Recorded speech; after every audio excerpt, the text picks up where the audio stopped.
क्या इन्होंने जमीन में सैर नहीं की ताकि देख लेते कि जो लोग इनसे पहले थे उनका अंजाम कैसा हुआ? वो इनसे जोर और जमीन में निशानात बनाने के लिहाज से कहीं बढ़कर थे।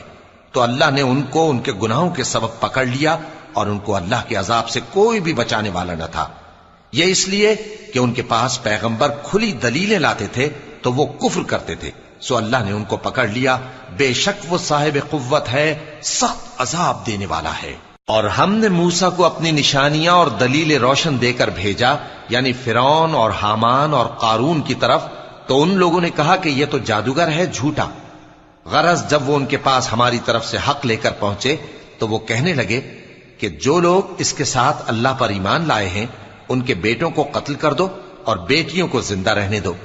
और काफिरों की तदबीरें बेठिकाने होती हैं। और फिरौन बोला कि मुझे छोड़ो कि मूसा को कत्ल कर दूं, और वो अपने परवर